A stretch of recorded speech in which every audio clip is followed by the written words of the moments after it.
최근 중국이 남중국해, 나아가 남태평양에 대한 영향력을 확대하려고 하는 움직임을 보이자 미국과 인근 국가들이 이에 대한 대응 방안을 모색하고 있는데요.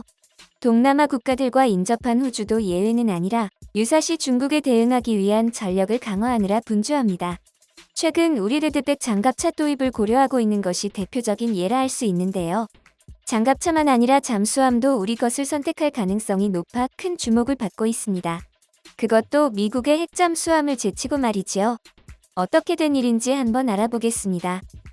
호주는 중국에 대한 대응 차원이 아니라도 새로운 잠수함을 도입해야 하는 상황인데요. 기존에 사용하던 잠수함들이 노후화로 인해 수명이 다해가고 있기 때문입니다.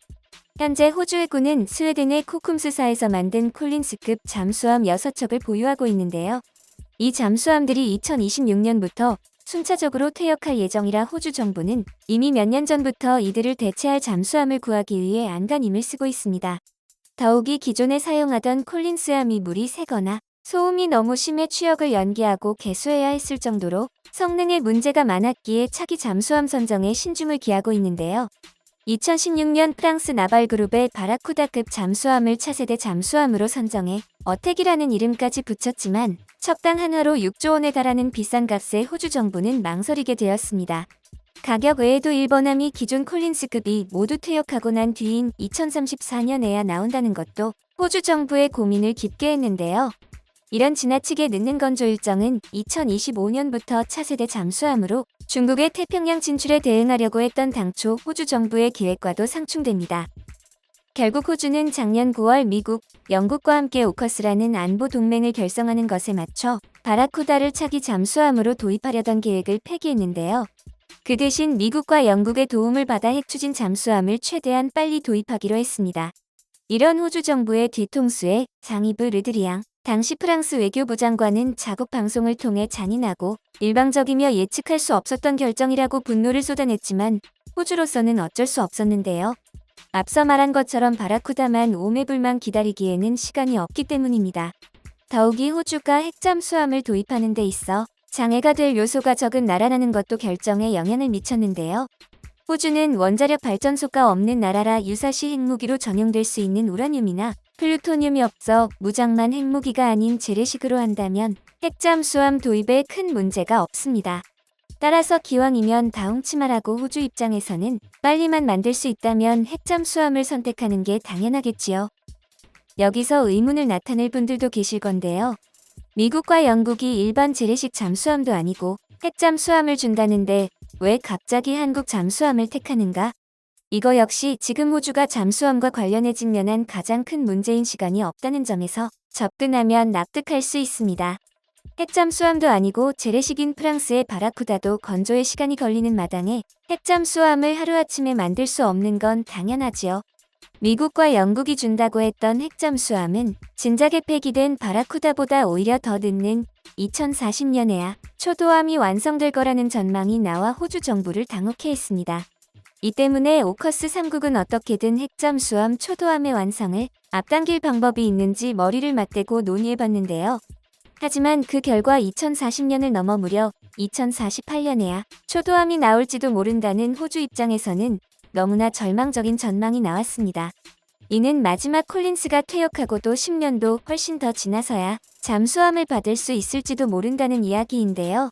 이렇게 되자 당시 호주 국방부 장관이었던 피터 더튼은 콜린스 퇴역 시기와 차기 잠수함 취역 사이에 엄청난 공백기를 메우기 위해 미국이나 영국의 기존 핵잠수함을 임대해오는 방안을 검토하기도 했습니다. 그런데 이 방법도 호주의 바람과 달리 실제 실현 가능성은 낮아졌는데요.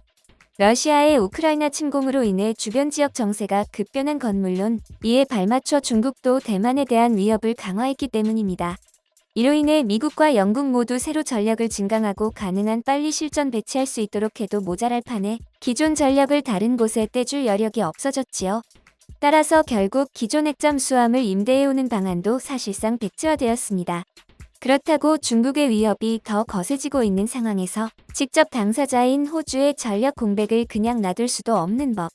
이에 미국 의회에서 올해 6월 호주 해군 장교들에게 핵잠수함 훈련을 허용하는 법안이 제출되는 건 물론 미국에서 현재 건조 중인 버지니아급 핵잠수함을 호주에 주는 방안도 고려되었는데요. 이 방안대로라면 호주는 2030년까지 핵잠수함 2척을 갖는 건 물론 미군과의 훈련으로 핵잠수함 운용 노하우도 전달받을 수 있어 일석이조인 셈입니다. 그러나 이 방안에 대해서도 미국 현지 전문가들은 현재 미국 핵조선소 상황을 고려하지 않은 거라고 비판하고 있는데요. 2020년대에 로스앤젤레스급 잠수함들과 오하이오급 잠수함 등 미국의 구형 핵잠수함들이 대거 퇴역할 예정이라 이를 대체할 새로운 잠수함을 만드는 것만으로도 바쁘기 때문입니다. 미 해군의 전략 잠수함 프로그램 집행 책임자인 스캇 파파노 소장은 최근 관련 웨비나를 통해 이런 상황에서 호주 핵잠수함을 미국이 대신 만들어주다간 자국이 쓸 잠수함 건조 계획이 늦춰질 수 있다고 우려를 표했는데요. 파파노 소장은 현 상황에서 추가적인 잠수함 건설을 위한 대규모 투자가 이뤄지지 않는다면 미국이 손해를 볼 수 있고 이는 영국도 마찬가지라고 지적했습니다. 파파노 소장이 지적한 대로 2025년 미국 잠수함 생산량은 기존 잠수함 퇴역 등으로 인해 2020년에 5배가 될 것으로 전망되는데요. 이런 상황에서 호주 핵잠수함까지 만들어야 한다면 조선소의 부담이 커질 것은 불보듯 뻔합니다. 그래서 호주 현지에서 새로운 잠수함을 건조하기 위해 기존 북 오스본 조선소 인근에 핵잠수함 건조를 위한 추가적인 시설을 건설할 계획인데요. 문제는 이 방안도 호주의 잠수함 건조 기술을 생각하면 시간 이전의 안전 문제를 걱정해야 될 수준이라는 겁니다. 앞서 언급한 대로 기존에 호주가 쓰던 콜린스급 잠수함만 봐도 추진 체계에 수시로 이상이 생기고 잔망경을 올리기만 해도 항해가 불가능한 수준의 난류가 일어나는 등 선진국에서 쓰는 잠수함이라고 하기에는 수준 이하의 문제들이 속출했는데요. 앞으로 만들고 쓸 게 재래식 잠수함보다 훨씬 고도의 기술이 필요하고 잘못하면 엄청난 사고로 이어질 수 있는 핵잠수함이란 걸 생각하면 호주의 열악한 잠수함 건조 기술력은 절대 간과할 수 없습니다. 미국과 영국이 처음부터 앞장서서 핵잠수함에 필요한 기술을 지원하느니 초기 몇 때는 자신들이 건조해주겠다느니 임대해주겠다느니 했던 것도 이러한 문제를 염두에 둔 거였는데요. 하지만 앞서 설명한 것처럼 자신들도 호주 잠수함을 추가적으로 건조할 여력이 없는 상황이라 대안이 마땅치 않은 게 현실입니다. 이 때문에 호주는 현재 콜린스급 잠수함의 수명을 2048년까지 연장하는 것도 고려하고 있지요. 이런 상황에서 대안으로 나온 게 바로 우리 대한민국인데요. 우리 국방부와 대우조선해양 고위 관계자들과 호주 국방부 관계자들이 참석한 만찬에서 첨단 재래식 잠수함 도입 사업을 제안한 겁니다. 그것도 무려 7년 안에, 그러니까 2029년 내로 말이지요. 이는 폐기된 프랑스의 바라쿠다 잠수함 예상 도입 시기나 현재의 미국 핵잠수함 도입 예상 시기를 훨씬 앞지른 건 물론 콜린스급 잠수함이 완전히 퇴역할 것으로 예상되는 시기보다 앞선 겁니다. 호주 입장에서는 구미가 당기는 게 당연한 건데요. 미국의 핵잠수함이 실제 도입될 때까지 콜린스의 퇴역으로 인한 전력 공백기가 10년 이상이 될 가능성이 높은 상황에서 한국 잠수함을 도입하면 전력 공백 없이 차기 잠수함 체제로 넘어갈 수 있습니다.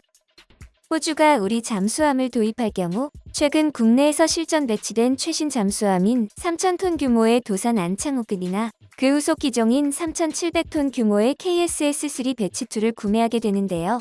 두 기종 모두 잠수한 상태에서 탄도미사일을 발사할 수 있어 유사시 적 기지를 직접 타격하는 것도 가능합니다. 최근 남중국해에 암초에 인공섬을 만들고 그 위에 군사 관련 시설을 세우는 식으로 세를 불리고 있는 중국에 대응하기 위한 수단으로 아주 적합하지요. 또한 수소연료 전지를 활용한 공기부료 추진체계를 탑재해 기존 재래식 잠수함에 비해 더 오래 잠항할 수 있고 소음도 적어 은밀 기동에도 좋다는 것도 큰 장점입니다. 거기에 안창호급이나 배치2는 법적, 제도적 문제만 해결된다면 핵잠수함화할 수 있다는 메리트도 있는데요. 이미 프랑스의 루비급 잠수함이 안창호급보다 작은 2,500톤임에도 핵잠수함으로 운용된 전력이 있으니 기술적으로 불가능한 게 아닙니다. 특히 현재 각국에서 연구 개발이 한창 진행되고 있는 소형 모듈 원자로를 도입할 수 있다면 핵잠수함화 가능성은 더 커지는데요.